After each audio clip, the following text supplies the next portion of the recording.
Bonjour à tous, je vais vous présenter les séismes. Premièrement, je vais vous expliquer le vocabulaire spécifique. Deuxièmement, le fonctionnement des séismes. Troisièmement, l'histoire. Après, le premier sismographe. Et puis pour terminer, les séismes en Suisse. Alors, le vocabulaire spécifique. Les plaques tectoniques, c'est un fragment de la lithosphère. L'hypocentre ou le foyer, c'est le point de départ de la rupture sismique sur une faille. L'épicentre, c'est le point où prend naissance la rupture à la surface de la Terre. La sismologie, c'est l'étude des séismes. Le sismographe, c'est l'instrument de mesure qui sert à mesurer les séismes. L'échelle de Richter, c'est un outil de mesure qui permet de définir la magnitude du séisme. Une faille, c'est une gigantesque fracture d'une centaine de kilomètres de profondeur. Le fonctionnement. Notre Terre, elle est recouverte de plaques qui la recouvrent comme des pièces de puzzle. Mais ces plaques, elles bougent car la chaleur stockée à l'intérieur de la Terre remonte et crée des courants de convection qui entraînent les plaques. Elles peuvent s'écarter ou se rapprocher et passer l'une sur l'autre ou se rentrer en collision ou encore coulisser les unes à côté des autres. Les séismes se font où les plaques bougent, en général à la bordure des plaques. Sur les 15 premiers kilomètres d'une faille, les roches sont collées, ce qui bloque la faille. En revanche, sur les autres kilomètres, la faille est visqueuse, ce qui provoque le mouvement parfait des profondeurs et la résistance de la surface. La surface résiste, et au bout d'un moment, la surface cède brusquement, ce qui provoque un séisme. L'histoire.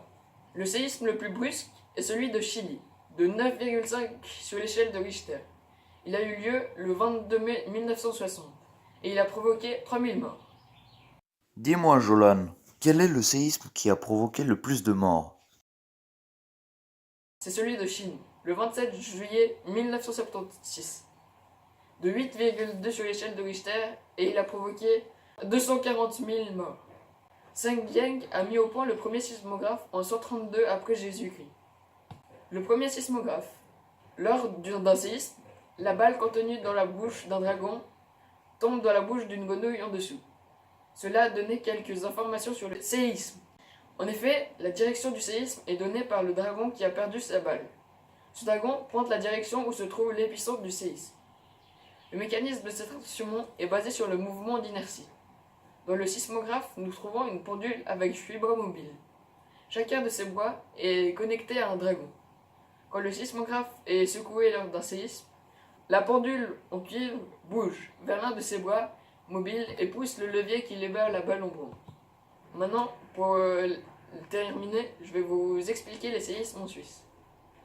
Alors, le tremblement de terre du 25 avril 1946, il s'est produit à 18h32 dans le canton du Valais avec une magnitude de 6,1 sur l'échelle de Richter. Son épicentre se trouve dans la région du Wilndorf, alors que ses dégâts les plus importants se produisent dans la vallée du Rhône, en Thurn-et-Loache. Il a été ressenti dans l'ensemble de la Suisse, mais également au Tyrol, en Savoie, en Alsace et dans le Wurtemberg. 4 personnes ont péri. Lors de cette catastrophe naturelle, 2 femmes et un enfant malade ont décédé à la suite du choc aciaire. Molons et Nater, alors qu'un mécanicien